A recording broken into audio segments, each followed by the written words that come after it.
go to the land of down. Karakteristik Dewa kali ini. Apakah mereka mampu untuk mengembalikan? Tentunya karakter yang kita tunggu-tunggu sebenarnya semenjak dari game yang pertama. Karakter dari game yang pertama, permainan pick off dengan menggunakan Kaja. Dan bahkan sekarang lebih kejam lagi karena ada Varsha juga. Nah itu. Sehingga elemen of surprise dari rotasinya akan sangat terbaca. Tapi 3-man move. Oke, Dixon udah bakal di pressure kali ini. 3 pemain dari Geek Farm coba untuk menumbangkan, meluntuhkan Dixon kali ini. Dengan lagi-lagi Viraga Armor yang bisa membuat Dixon bisa melakukan kating. Oke, dan kalau kita melihat emblem by Dunia Games, kali ini lagi dan lagi tetap akan ada 2 Wilderness Blessing. Terutama untuk mid laner dan juga roamer dari Dewa United Esports. Sementara untuk Geek Farm, hanya ada Aboy saja yang akan menggunakan Wilderness Blessing. Dengan tujuan agar rotasi ke arah XP lane jadi lebih cepat. Lagi dan lagi ini dia, rotasi adalah kunci dari kedua belah tim. Apalagi lawannya adalah Kaja dan juga Valentina. Masing-masing bisa punya yang namanya Divine Judgment. MU akan menjadi jawabannya. Ya tapi ya kalau kita ngeliat dari Aboy ini memang selalu bisa dibilang ya menjadi satu sosok yang cukup menyeramkan bermain di area busnya sendiri.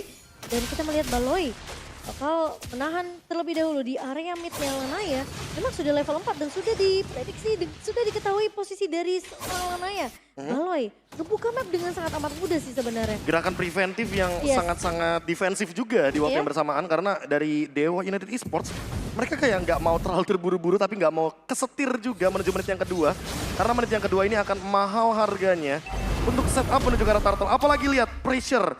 Isolation yang dibuat sama Geek Farm membuat perimeter dengan 3 pemain di arah XP lane. Ya sementara di area midnya kita juga sudah melihat kan ada Sako yang menahan. Satu Feder Astrek dibuka oleh seorang Case mencoba untuk mengusir Luke kali ini. Memang belum level 4 baru aja dapetin penalty zone. Tapi di sisi lain dari seorang Sako akan coba ditahan Nael. Menjadi garda terdepan dari Geek Farm sendiri. Dan Dixon udah gak punya Viraga Armor, udah gak punya satu buah flicker. Dan Lordnya, Turtle akan coba ditarik ulur oleh Dewa United. Karena mereka tahu terlalu banyak resource yang dikeluarkan oleh Dewa United. Dan ini sama-sama tarik ulur jatuhnya Jimomo. Karena kalau dari yang kita lihat, Geek Farm mereka reset cuma karena satu hal. Tiba-tiba Luke masuk dengan penalty zone dan bahkan Case mencoba untuk mundur namun ternyata tertahan oleh sebenarnya kali ini ditarik dengan satu buah Divine Judgment. Dan Luke akan menjadi korban yang kedua kali ini. Di mana tumbang pertukaran 1 untuk 1 dan Nael masih bisa bertahan.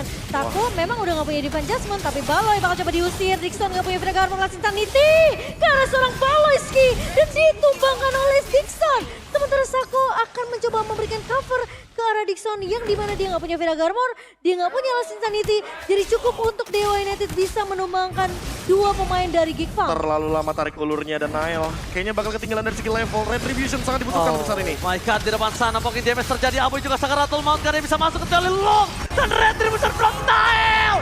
Take over Turtle. Membuat segalanya berbanding terbalik ketika Dewa United telah memiliki keunggulan yang cukup banyak. Out of nowhere, Geek Fam dan oh my God. Orkester menuju ke arah Geek Fam dan bahkan Aboy bakal coba dimakan oleh seorang Lanaya dan hilang di telan bumi. Baloyski mencoba untuk bertahan semaksimal mungkin. All Indonesian Caster menuju ke arah Tapi tadi dari menit yang kedua ya, sampai dengan menit ketiga 29, 1 menit 29 detik, itu 4 orang bolak-balik cuma tim fight di Turtle. Dan ini benar-benar menjadi sebuah pertanda kalau Geek Farm juga nggak mau adu ototnya kalah. Tapi ternyata di depan sana masih ada Heavy Spin. Lanaya still survive. Lanaya tidak ter-take down. Di balik itu semua mereka mencoba untuk menangkap seorang dari Nael. Di depan sana tidak ada damage kembali dari Geek Farm untuk menyelamatkan Nael. Dan Nael termakan oleh para pasukan dari Dewa United. Out of nowhere, Geek Farm benar-benar berada di posisi yang terlalu terburu-buru. Rushing pun terjadi. Ternyata surprise attack terjadi menunjukkan Superawa Supriyadi Kadena seorang di tadi menemani. I'm offended with flicker dan di follow-nya. Jangan adanya Aboy.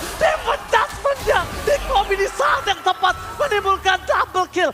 First respawn from Aboy. Kompensasi terus terjadi dari sisi Geek Farm membuat Dewa United yang awalnya mengalami keuntungan mereka jadi semakin rugi sekarang. Gila itu fast respon banget. IMU di adjustment langsung. Itu namanya IMU 120 Hz. Iya.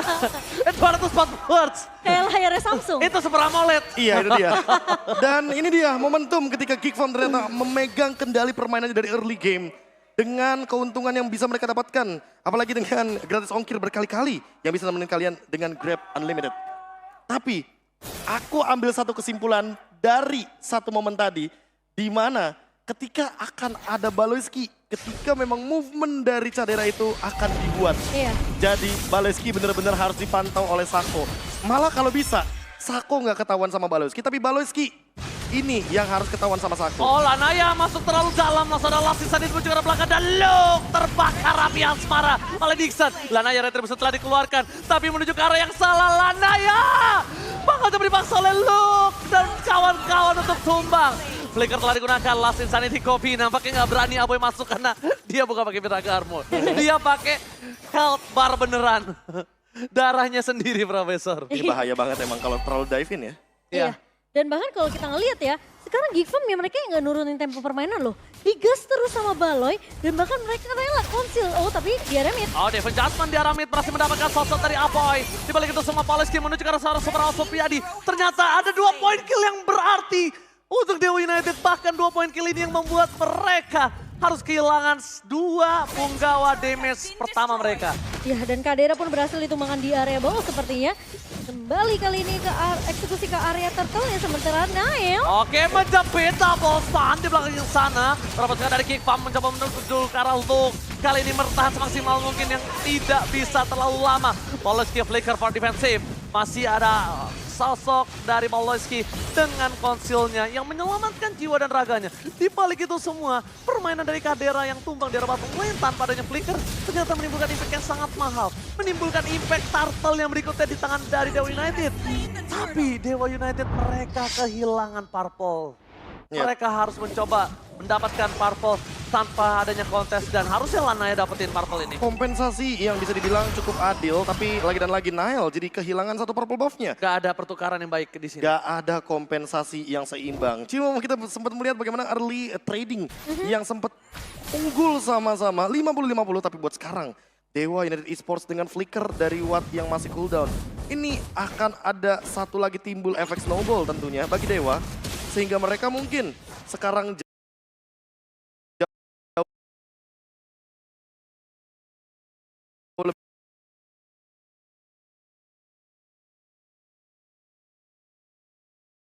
lebih diunggulkan, apalagi pasca turtle yang kedua tadi. Iya, early pressure-nya jelas terlihat memang ya tadi dari kedua belah tim.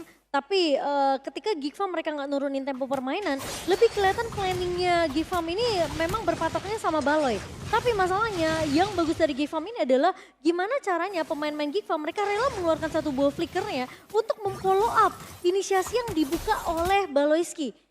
Kita ngelihat Kadera dengan flicker coba untuk mengejar ke arah Lanaya di Oh my bawah god, tadi. Devon Jasmine di short point dan Ixia. Wombo combo jomblo terjadi. Ixia ditarik mundur tapi ternyata tidak ada damage yang bisa berimpact. Langsung ada Heaven Speed. Mendapatkan super out bersama dengan kawan-kawan tapi tidak ada deal damage yang bisa mencukupi tim fight tersebut. Dan akhirnya Baloyski cuma menjadi bulan-bulanan warga dari Dewa United. Hilang di telan bumi. Sako pertukaran dengan adanya 3 poin kill yang sangat membuat Gigfam jauh terpuruk ke dasar dari gold mereka. Itu jelas-jelas keuntungan untuk Dewa United. 1 menukarkan 4 bahkan karena 3 pemain tumbang dari Gigfam dan mereka dapetin turret di area midnya, Be. Iya, dan untuk sekarang jadinya Gigfam agak sedikit kesulitan karena mereka harus team fight secara paksa. Oke, purple buff-nya berhasil didapatkan. Dixon juga masih ada imun untuk mundur ke arah belakang. Dan para pasukan dari Gigfam mereka sadar mereka tidak punya terlalu power untuk team fight di early. Mereka butuh Kadera dari mid the late game. Mereka juga butuh sosok Aboy. Luke cuma jadi sosok samsak dari Dewa United. Cuma itu yang menarik yang akan aku tanya ke Momo Chan dan juga Profesor KB. Ketika mereka kalah dari early power damage mereka. Nah sedangkan ini berbanding terbalik dengan siapa yang selalu memaksa team fight. Selalu dari Dewa, selalu dari Gigfam, Prof. Dan itu yang mungkin harus ditindaki dengan preventif ya. Dari teman-teman Gigfam, mereka nggak boleh terburu-buru, tapi nggak boleh terlalu lama juga. Masalahnya Gigfam ini selalu kalau fight ketika posisi tidak ada Kadera. Iya. Jadi Cadera ini mungkin bisa jadi satu kunci penting lah untuk tim fight Gigfam. Atau jangan-jangan Caderanya menunggu agar dia bisa melakukan flanking, sehingga dia bisa melakukan free hit terhadap Watt, karena Watt area of effect-nya luas banget. Oke, di depan sana Lana yang membuka badan Dixon udah nggak ada Viraga Armor. Dia harus benar-benar standby mundur ke arah belakang. Tapi akankah ada takeover terhadap Lord. Langsung ada Vera Estek mundur ke arah belakang dan super rawat. gagal membuat seorang Nile berhenti dengan retribution-nya. Di balik itu semua langsung ada Defense Just menunjukkan Luke korban pertama dan setidaknya mereka ada cashback dengan sebuah cindera mata pulang dengan nyawa Luke. Wah, tapi menurut aku itu satu Feather Ice Track yang manis sih dari Case. Karena kalau nggak ada Feather Ice Track yang dibuka sama Case, aku nggak yakin Wan bakal buka full barrage-nya. Iya, full barrage yang benar-benar free hit yang udah dari awal kita prediksikan kalau ini akan menjadi game yang sangat-sangat gemilang bagi Watt dengan posisinya di belakang, apalagi dia juga udah selesai dengan Windtalker. Kalau seandainya next itemnya akan menuju ke arah Malefic. Malefic Roar, ini akan lebih kejam dan Nile seharusnya benar-benar harus lebih prepare. Karena permainan dengan attack speed yang begitu tinggi, lihat dari Wattnya. Dia bermain front to back udah ready banget serius ini. Satu otak ya, langsung Malefic. Itu udah Malefic memocan. Ini Nile, Baloyski, Luke, ini udah tinggal diem doang. Tapi depan sana Kadera terbakar, Rapi Asmara oleh Dixon. Mundur ke arah belakang, langsung ada sebuah surprise. Nile mengganti Case, mencoba di following up dan ternyata tercuri. Out of nowhere, Wizard Kadera free hit dari Kadera di arah belakang sana mengeluarkan sedikit dari full barat. Tapi Dixon tidak bisa mendapatkan sosok dari Watt. Di belakang sana nggak bisa dilindungi dan Watt hilang. 3 menjadi korban dan menuju ke arah 4. Looking for triple kill dari Kadera. Shutdown! Kadera looking for Maniac! Oh, nampaknya gagal. Kadera dan ini bencana di arah bottom lane. Mereka melakukan cutting dan di mid lane mereka akan coba mendobrak hingga ke arah inner turret. Bukan hal yang baik untuk Dewa.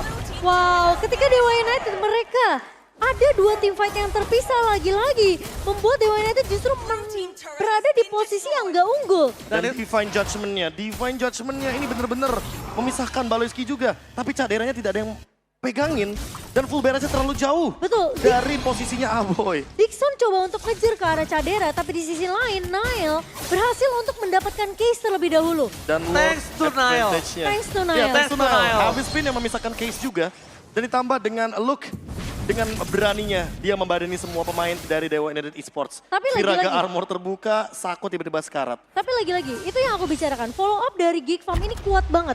Setiap kali ada satu buah inisiasi yang dibuka sama pemain-pemain dari Geek Farm, selalu ada Aboy. Iya. Kalau kita ngelihat sedikit ya, replay presented by Samsung Galaxy A34-nya, ini Caderanya free banget deh. Free banget di belakang, tidak tersentuh sama sekali. Last Insanity pun tidak menggapai Cadera walaupun ada dash.